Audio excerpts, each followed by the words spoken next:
Voilà, waouh, ça y est. Ma caméra accepte de faire le focus. Et oui, vous vous dites, je ne suis pas dans la cuisine, mais qu'est-ce qui se passe? Il y a juste énormément de soleil aujourd'hui, vraiment c'est magnifique.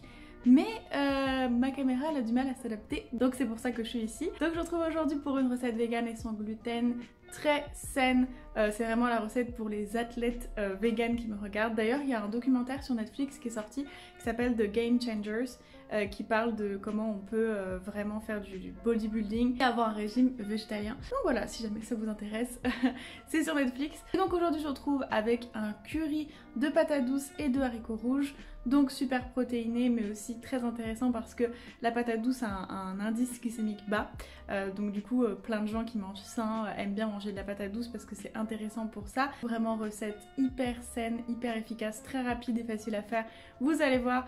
Et aussi bien évidemment délicieuse. Je vous laisse regarder ma recette et n'oubliez pas si ça vous a plu de mettre un petit pouce bleu.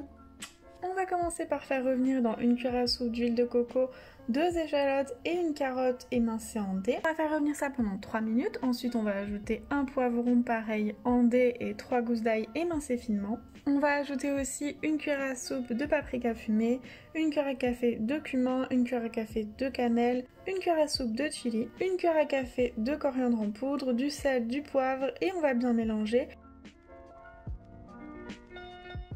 Ensuite on va ajouter 4 tomates coupées en dés ou une petite conserve de tomates concassées.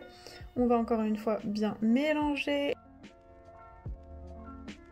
et ajouter 25 centilitres d'eau et notre fameux petit morceau de chocolat à 80% de cacao. Puis on va couvrir et laisser cuire à feu moyen pendant 5 minutes. Et on va ajouter une patate douce coupée en gros dés.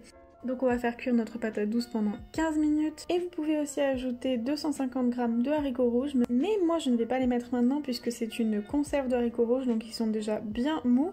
Mais si vous avez des haricots rouges que vous avez fait cuire vous-même et qui sont encore assez fermes, je vous conseille de les mettre maintenant. Du coup 15 minutes plus tard, je vais mettre mes haricots rouges et je vais laisser cuire à découvert à feu moyen pendant encore 5 minutes. Donc normalement la patate douce ça met en tout 20 minutes à cuire, mais ça dépend des patates douces. Donc si vous voyez qu'au bout de 20 minutes de cuisson elle est encore ferme, n'hésitez pas à rajouter 5 minutes. Donc moi là c'est parfaitement cuit, j'ai plus qu'à ajouter le jus d'un citron vert et ce sera prêt.